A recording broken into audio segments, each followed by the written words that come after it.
बोला, काय बोलायचं तुम्हाला? तुला काही बोलायचं आहे का? नाही म्हणजे असं काही आहे का जे खरं तर तुला आमच्याशी बोलायचं आहे पण कसं बोलू हे कळत नाहीये, असं काही आहे? त्याने काय फरक पडतो का? अरे नील, आई शांतपणे काहीतरी विचारतीये ना. बाबा मला काही बोलायचंच नाहीये, काही सांगायचंच नाहीये. नक्की हो. बघा, मग मला बोलायचंय, मला काही सांगायचंय, म्हणजे काहीतरी दाखवायचंय मला. ऐश्वर्याचा मेसेज आलाय. ती लिहिते, नील मला इथे लंडनमध्ये सोडून गेला. जे काही आमच्यामध्ये झालं त्या सगळ्याचा विचार करता आम्ही दोघंही आमचा संसार आता मोडतोय.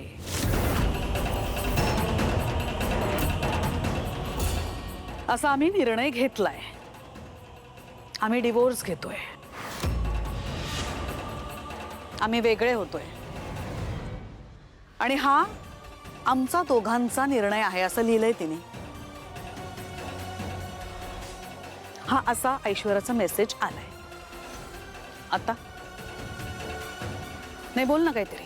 एवढा मोठा डिसिजन घेताना तुला असं वाटलं नाही आम्हाला विचारावं? नाही, विचारणं खूप दूरची गोष्ट, निदान सांगावं असं नाही वाटलं?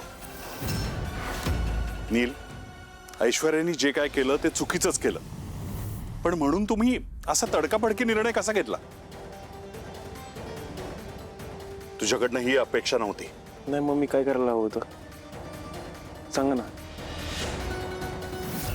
नाही, सोहम जसं ताराकडे राहायला गेला होता तसं मी ऐश्वर्याकडे राहायला जायला हवं होतं.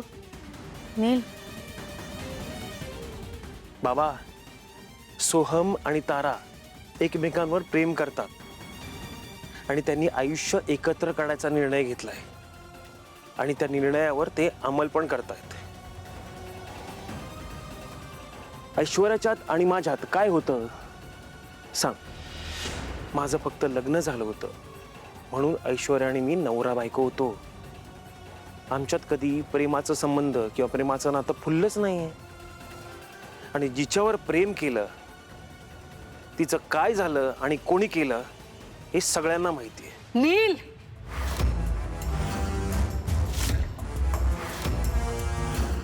काय बोलतोयस तू? तुला तरी कळतंय का? तोंड सांभाळून बोला तू. याचं हे डिवोर्स प्रकरण कोणाकोणाला ठाऊक होतं? सारंग, बबलू, तू ग काय? नाही आई, आम्हाला यातलं खरंच काही माहिती नव्हतं. ठीक आहे, तर तुम्हाला हे ठाऊक होतं पण मला सांगावंसं नाही वाटलं तुम्हाला का? आई कोणीच नाहीये तुमची का? तुम्ही एवढे मोठे झालात की आईला आता काहीच सांगायचं नाही असं ठरलंय तुमचं? हा, कोण आहे मी या घरात? माझी काय किंमत आहे? काहीच नाही, शून्य. बास, अगं बास झालं. मला, मी, माझं अस्तित्व, माझं हे कशाला करतेस आता? अरे तुझ्या व्यतिरिक्तही या घरात माणसं राहतात. त्यांना त्यांची मतं आहेत, त्यांना त्यांचं आयुष्य जगू दे की. नाही सांगितलं तुला, काय फरक पडला? माझ्या आयुष्याचा निर्णय तू घेतलास. अगं केलं असतं ना त्या सानिकाशी लग्न, राहिलो असतो ना मी खुश. पण नाही, तू त्या ऐश्वर्याला घेऊन आलीस माझ्या आयुष्यात कारण ती तुझ्या सौंदर्याच्या व्याख्येत फिट बसत होती म्हणून. पण खरं सांगू का, ती माझ्या आयुष्यात कमी आणि तुझ्या आयुष्यात जास्त राहिली. माझी बायको नव्हती ती, तुझी सून होती, सून. माझ्या आयुष्याचं वाटोळं केलंयस आणि आता हा डिवोर्स.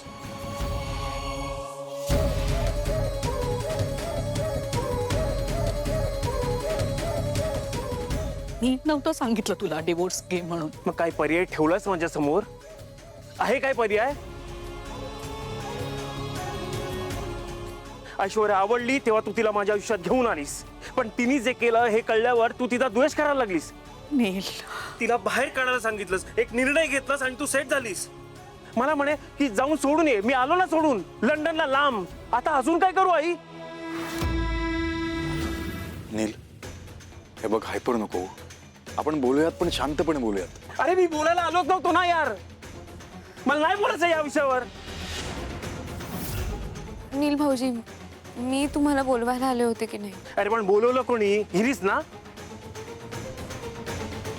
आणि बोलवलं ते कशाला? मला माझ्या निर्णयाचा जाब विचारायला. अगं आई, पहिल्यांदा निर्णय मी माझ्या मर्जीने घेतला होता, तो पण चुकीचा आहे असं तुझं म्हणणं आहे? अरे कुठली आई अशी वागते? कुठली आई इतकी कठोर असते?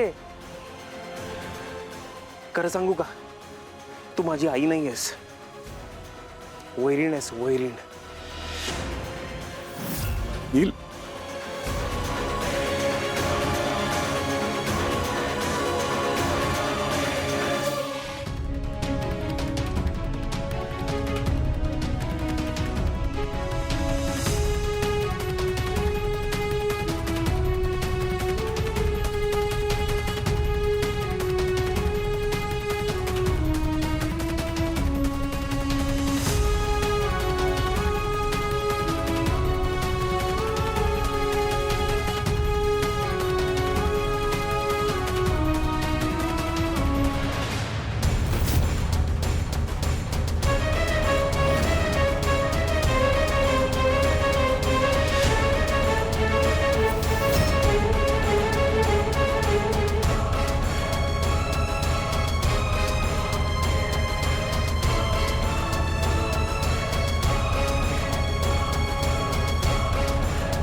या या या या या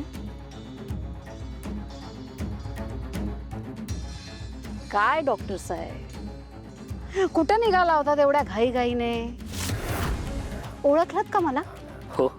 तरी पळून चालला होता. तुम्हाला काय वाटलं मी तुमच्या हॉस्पिटलला येऊ शकत नाही? हां, पण एक आहे. हां, इतक्या वर्षानंतरही तुम्ही मला ओळखलत, हे बघून खूप बरं वाटलं. तुम्ही माझ्या चांगल्यात लक्षात आहात, पण मी सारं विसरलोय. पण तुम्ही इतक्या वर्षानंतर का आलात? मुद्द्याचं बोलते. खूप वर्षांपूर्वी जिला वाचवण्यासाठी तुम्हाला पैसे मोजले होते ना मी, आता तिलाच संपवायचं आहे मला. आणि म्हणून तुम्हाला तुमचं तोंड उघडावं लागणार आहे. माफ करा, पण मेलेली मुर्दी काव करून काढतात. आणि तसंही मला यात पडायचंच नाहीये. अहो, माझं हॉस्पिटल चांगलं चालू आहे आणि माझी रोजीरोटी पण प्रामाणिकपणे चालू आहे. काय म्हणाल? परत एकदा सांगा. काय? प्रामाणिकपणे? आणि काय म्हणालात? तुमचं हॉस्पिटल मी पैसे दिले तुम्हाला. मी माझ्या पैशातनं उभं आहे तुमचं हॉस्पिटल. ते पैसे तुमचे नव्हते. काय फरक पडतो? मिळवून तर मीच दिले होते ना. आणि आता मुकाट्याने मी जसं सांगीन तसं करायचं. आणि आता माझं ऐकलं नाही ना, तर तुमचं हॉस्पिटल तर जाईलच, डॉक्टरी पण जाईल, किती बदनामी होईल, आणि कदाचित जेलमध्ये पण जावं लागेल बरं का. अहो डॉक्टर, कशाला या वयात हे सगळं करताय? तेव्हा आता मुकाट्याने मी सांगेल ते ऐकायचं. काय?